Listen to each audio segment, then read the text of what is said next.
Bienvenue dans les récits extraordinaires de Pierre Bellemare. Un podcast issu des archives d'Europe 1.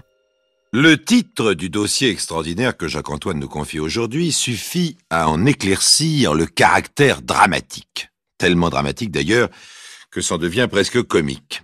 Ce titre c'est « Monsieur Simcox tuera-t-il aussi sa troisième femme ?»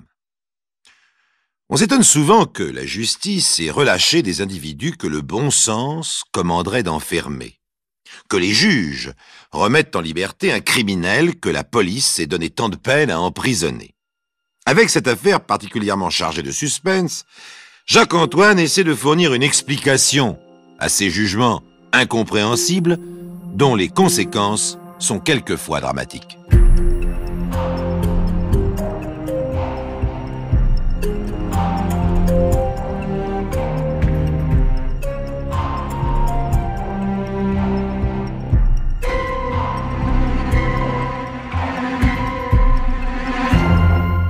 L'affaire Simcox, c'est l'histoire de la vie de trois femmes.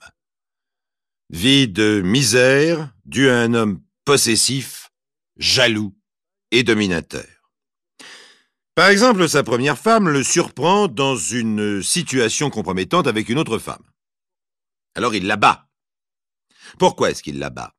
Mais simplement parce qu'ayant été vu par elle en train de commettre un adultère, il se sent gêné et inquiet de ses réactions. Si sa femme ne l'avait pas vu, tout irait bien, mais elle l'a vu. Alors, tout va mal. Donc, elle a eu tort de le voir. C'est de sa faute à elle. Et il la bat. Et voilà. Voilà le genre de bonhomme. Heureusement, cette première femme, lasse de ses persistantes cruautés, divorce. Quelques années plus tard, il se remarie. Avec cette seconde femme, il a deux petites filles. Cela n'empêche pas qu'après quelques mois de vie normale, il en arrive à traiter sa femme de façon abominable, à tel point que celle-ci se plaint à la police. Mais vous savez que la police ne peut pas intervenir dans les querelles de ménage. Si elle le faisait, on dirait dans 80% des cas, mais de quoi se mêle-t-elle? De plus, nous sommes à Smethwick, dans le Staffordshire, région surpeuplée, où la population des gens de couleur est considérable et le jeune sergent qui reçoit sa plainte en reçoit 10 par jour du même genre. Ce sont le plus souvent des femmes qui vont se plaindre parce qu'elles sont jalouses ou très en colère et qui seraient au fond très ennuyées si la police y donnait une suite. Et puis surtout, et ceci est très important, il y a des choses que les autres ne peuvent pas faire pour vous. Par exemple, la police ne peut pas divorcer à votre place. Donc le jeune sergent lui dit « Je ne peux rien faire sans certificat médical ou une constatation officielle. » Pauvre sergent. Suivez bien son cas, lui aussi, vous verrez qu'il est peu banal. Une semaine plus tard, la deuxième femme de Simcox, en larmes, échevelée, vient voir ce sergent et imaginez la scène. Que se passe-t-il, madame? Il m'a blessé. Vous avez un certificat? Non, mais j'ai des plaies. Où? Mais là. La femme montre à travers ses vêtements plusieurs endroits de son corps, le ventre, la poitrine, le bassin, les cuisses. Il me faudrait un constat. Alors constatez vous-même, enfin, dit la femme excédée. Bon, venez par ici. Ce que la femme montre, en se dénudant dans un petit bureau crasseux, fait frémir le jeune sergent.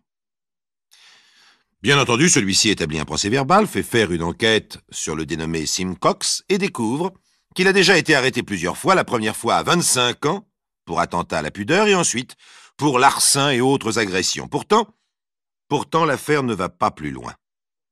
Il faut dire que le jeune sergent n'a guère le temps d'aller plus loin, car un mois après, une nouvelle dispute éclate entre madame et monsieur Simcox. Et celui-ci tue sa femme à coups de couteau. Oh, ceci n'est que la banale première partie de l'affaire. Mais vous noterez, chers amis, que Simcox a déjà bénéficié d'une première indulgence de la société qui aboutit à un crime. Au mois de juillet 1948, Simcox passe aux assises. Le tribunal est sévère puisqu'il le condamne à mort. Une deuxième circonstance se produit qui va aboutir à un nouveau crime. Là encore, vous allez voir, chers amis, comment l'homme se perd dans ses propres subtilités. Manifestement, Simcox est mentalement anormal. Mais ses avocats, lors du procès, ne soulève pas le problème de sa santé mentale. Ceci pour deux raisons. La première, c'est que les anomalies mentales ne constituent pas à cette époque en Angleterre un système de défense. Il faut être fou allié ou incapable de se défendre devant un tribunal pour que la justice anglaise renonce à vous condamner et vous envoie dans un asile. La seconde raison pour laquelle les avocats ne plaident pas l'anomalie mentale, c'est qu'en 1948, la Chambre des communes vient de se prononcer contre la peine de mort. En attendant qu'une décision effective soit prise, le ministre de l'Intérieur a décidé de gracier tous les meurtriers. Aucun problème ne se pose donc pour l'avocat de Simcox. Aucun doute que son client a commis le meurtre. Mais en plaidant l'anomalie mentale, il risquait de l'envoyer dans un asile peut-être pour la vie. Mieux vaut donc le laisser condamner puisqu'il sera automatiquement gracié et que par le jeu des réductions de peine, il sortira un jour de prison. Voici donc Simcox en prison, condamné à mort. Va-t-on lui accorder la grâce? À cette époque, l'administration pénitentiaire anglaise n'a pratiquement aucune expérience de gens comme Simcox. Les criminels aliénés sont envoyés dans un asile psychiatrique. Les meurtriers sains d'esprit qui ont commis leurs crimes dans des circonstances largement atténuantes sont graciés et leur traitement ne pose pas de difficultés. Ce sont souvent des prisonniers modèles et beaucoup d'entre eux subissent une partie de leur peine dans la prison ouverte de Ley Hill avant d'être renvoyés sans aucun danger dans la société. Quant aux meurtriers, qui ne sont ni tout à fait aliénés, ni cependant tout à fait sains d'esprit, jusque-là, ils étaient d'habitude exécutés. Nous savons maintenant que Simcox appartient à cette catégorie, mais l'administration judiciaire ne le sait pas, puisqu'à l'époque, son état mental n'a pas été mis en question. Il est donc gracié automatiquement. Il paraît bien s'adapter à la prison dans laquelle il n'a évidemment pas de contact avec les femmes. Il subit la plus grande partie de sa peine à la prison de Wakefield. En 1957, il est transféré à la prison ouverte de Ley Hill, d'où il est libéré sous condition en 1958, dans un état apparemment tout à fait normal. Au début de sa liberté, il semble très bien s'adapter, il trouve un emploi et épargne régulièrement de l'argent. L'officier de probation, qui est chargé de le surveiller, estime qu'il peut relâcher son contrôle, et c'est à ce moment que les choses commencent à aller moins bien. Car Simcox rencontre une autre femme. Un troisième mariage a lieu. Ensuite, son comportement suit le même processus. Scène, querelle, menace, coups. Par deux fois, la femme quitte son mari. Après la deuxième séparation, il se précipite chez sa belle-mère en menaçant sa femme d'un revolver à air comprimé. Cet incident donne lieu à une comparution en justice. En fait, quand on songe que Simcox demande ouvertement où il peut se procurer un revolver pour tuer sa femme et se suicider ensuite, quand on se souvient qu'il passe un week-end entier à pleurer, qu'il provoque une comparution en justice en faisant une démonstration de la façon dont il abattrait sa femme, il est difficile de ne pas conclure que Simcox fait tout ce qu'il peut, à l'exception du meurtre lui-même, pour indiquer qu'il se trouve dans un état de tension intolérable, qu'il subit à nouveau des impulsions homicides. Et c'est la société qui est trop insensible, trop insouciante pour comprendre. Simcox comparaît devant le juge Elwis, magistrat apprécié de tous pour son sens humanitaire. Les meurtriers restent placés toute leur vie sous libération conditionnelle et peuvent être réintégrés en prison à n'importe quel moment. Certains le sont. Mais dans ce cas, le magistrat estime que Simcox a fait un gros effort d'adaptation. Il a un emploi, de l'argent, un foyer. Il n'y a aucune indication de troubles mentaux, puisqu'on n'en a pas parlé au cours du procès, que rien n'a été observé dans ce sens au cours de l'emprisonnement, ni par les autorités chargées de surveiller sa libération conditionnelle. Le juge peut avoir estimé que même un meurtrier gracié a droit à une nouvelle chance, et c'est ainsi que la mise sous probation est décidée et que la libération n'est pas révoquée. Enfin, le juge a pu estimer que l'attitude de l'épouse a pu, dans une certaine mesure, constituer une provocation. Et on se demande en effet quel genre de personnes sont ces femmes qui ont été suffisamment attirées par Simcox pour l'épouser, et s'il n'y a pas une relation inconsciente d'agresseur à victime. La seule condition que lui impose le juge, c'est qu'il ne revoie jamais mais alors là, jamais, sa troisième femme. Grand Seigneur, Sim Cox promet qu'il ne la reverra jamais. Inutile de vous dire que tous ceux qui le connaissent bien ne le croient pas, encore moins la police, et surtout le jeune sergent qui a vu dans son petit bureau les plaies de sa seconde femme. Or ce sergent est devenu le superintendant de Smethwick. Il est furieux de la décision du juge. Pour lui, le seul moyen d'empêcher Sim Cox de tuer sa troisième femme, c'était de l'emprisonner. Mais, puisque la cour en a décidé autrement, il ne peut faire autre chose que de le surveiller jour et nuit, sans se faire trop d'illusions, car un homme décidé et intelligent peut toujours échapper à une filature. La femme de Sim Cox aussi ne se fait guère d'illusions. Dès la libération de son mari, barricadé chez elle, la malheureuse vit pendant 11 jours dans une terreur abominable. Le superintendant, qui je vous le rappelle, connaît bien Sim Cox, fait garder sa maison par un policier pendant 1 semaine. Puis, il se rend compte que cette protection est insuffisante. Le policier, vous le savez, en Grande-Bretagne, n'ayant pas le droit d'être armé, que d'autre part, ses effectifs sont trop réduits, que le quartier est tellement populeux qu'il faudrait de véritables barrages, filtrer les passants, etc. Alors il se contente d'organiser des rondes aussi fréquentes que possible. 11 jours après sa libération, Sim Cox se cache dans des toilettes publiques d'où il peut surveiller la maison de sa femme. Il s'est muni d'une carabine qu'il a obtenue dans la décharge d'un ferrailleur et parfaitement rafistolée. Il a les poches bourrées de munitions. Après 2 heures d'attente, lorsque la porte de la maison s'ouvre, c'est une silhouette de femme qui apparaît. Sim Cox tire. La femme, mortellement atteinte, s'écroule sur le trottoir. Sim Cox réalise alors qu'il s'est trompé. C'est la sœur de sa femme qu'il vient de tuer.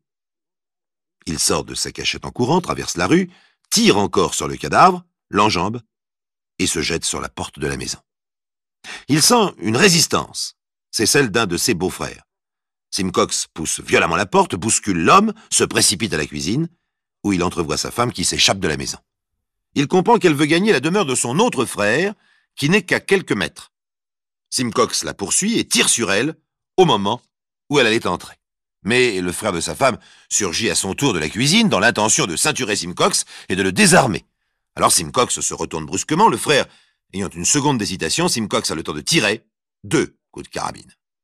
Mais cela a permis à sa femme, qui bien que blessée est encore valide, de courir jusqu'au coin de la rue où le chauffeur d'une voiture, avec un grand sang-froid, ouvre sa portière et démarre en trombe.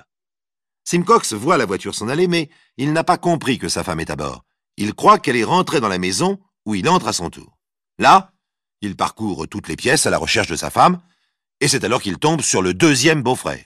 Celui-ci n'a pas le temps de faire un geste, Sim Cox tire, l'homme s'abat, très gravement blessé.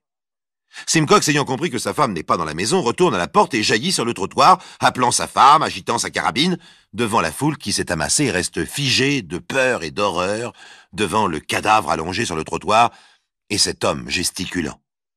C'est à ce moment précis qu'un homme jaillit de cette foule, heurte comme un bélier de la tête Sim Cox, qui, déséquilibré, ne peut opposer une résistance suffisante et se trouve bientôt repoussé dans la maison.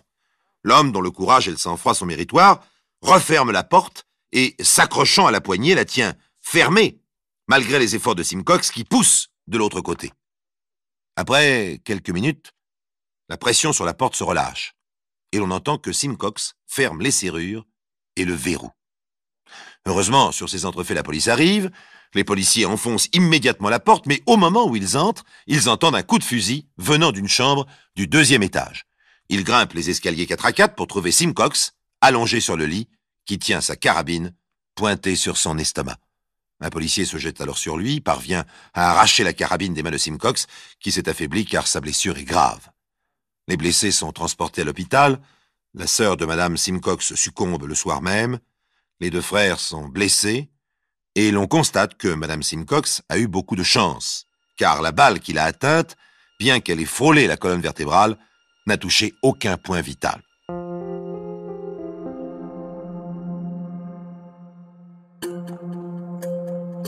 Les récits extraordinaires de Pierre Bellemare, un podcast Europe 1. Voici donc le dernier acte de l'affaire Simcox.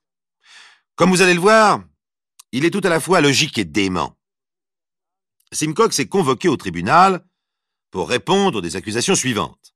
Meurtre de sa belle-sœur, coups et blessures à sa femme avec l'intention de donner la mort, coups et blessures à ses beaux-frères avec intention de les tuer, et enfin, effraction. Simcox est conduit au tribunal dans un fauteuil roulant, ses blessures sont graves, il restera diminué et infirme toute sa vie s'il vit, car bien entendu, il risque la peine de mort, laquelle n'est toujours pas abolie. Nous sommes le 19 décembre 1963. Aux assises, seul le meurtre de sa belle-sœur est retenu par l'accusation qui, jugeant ce crime indiscutable, sans circonstances atténuantes, rappelons que Simcox a tiré sur sa belle-sœur alors que celle-ci était déjà blessée à terre, alors qu'il savait pertinemment que ce n'était pas sa femme. Bref, l'accusation pense que ce seul crime suffit pour que l'on condamne Simcox. Elle a raison. Toutes les preuves avancées par l'accusation sont admises sans discussion par l'avocat de l'accusé. Mais Simcox plaide non coupable. Chose extraordinaire, l'avocat va en effet s'efforcer de démontrer qu'il s'agit d'un homicide involontaire puisque l'homme est en réalité mentalement anormal. L'avocat va même jusqu'à rudoyer le superintendant de Smethwick. Imaginez ça, chers amis, ce malheureux policier qui, depuis qu'il a vu la seconde femme de Simcox se dénuder dans son bureau pour lui montrer ses plaies, et revoit périodiquement l'affaire Simcox ressurgir comme un cauchemar, est maintenant utilisé par l'avocat pour la défense de celui-ci. Croyez-vous, lui demande l'avocat, qu'il serait dangereux que Simcox soit remis en liberté? Oui, répond le policier. Très dangereux. Très? C'est aussi l'avis de toutes les personnes présentes. Pourquoi? Demande l'avocat. Le policier hésite. Il sent bien qu'on veut lui faire dire que Simcox est fou. Alors il dit « Parce qu'il risque de tuer encore. »« Mais pourquoi ?» demande encore l'avocat. « Vous ne voulez pas répondre? » Eh bien moi je vais vous le dire. Parce qu'il est fou et ne peut donc être tenu pour responsable de ses actes. Bien entendu, la défense cite des psychiatres qui viennent démontrer qu'en effet, Simcox est affublé d'une personnalité paranoïaque. Le juge déclare qu'il n'a jamais vu qu'un homme déjà accusé de meurtre et condamné à mort ait pu, des années plus tard, être accusé d'un nouveau meurtre. À la fin du procès, il est évident que Simcox devrait être envoyé dans un asile. Mais les jurés, que la personnalité de Simcox horrifie, veulent être sévères. Après 50 minutes de délibération, ils déclarent Simcox coupable et le condamnent à mort. Alors, chers amis, que se passe-t-il? Eh bien, comme de toute évidence Simcox est un malade mental, que le ministre ne veut pas faire exécuter un irresponsable, comme il est grièvement blessé, physiquement diminué au point qu'il serait difficile de procéder à sa pendaison, le 17 mars, le matin même de son exécution, il est, de nouveau, gracié. Tout ça est logique. Et pourtant, gracier un homme qui, 2 fois, je dis bien 2 fois, a été condamné à mort, c'est tout de même assez énorme, non?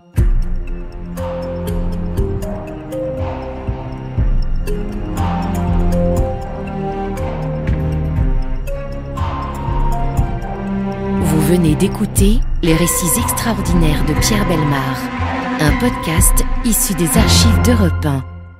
Réalisation et composition musicale, Julien Tarot. Production, Estelle Lafont. Patrimoine sonore, Sylvaine Denis, Laetitia Casanova, Antoine Reclus. Remerciements à Roselyne Bellemare. Les récits extraordinaires sont disponibles sur le site et l'appli Europe 1. Écoutez aussi le prochain épisode en vous abonnant gratuitement sur votre plateforme d'écoute préférée.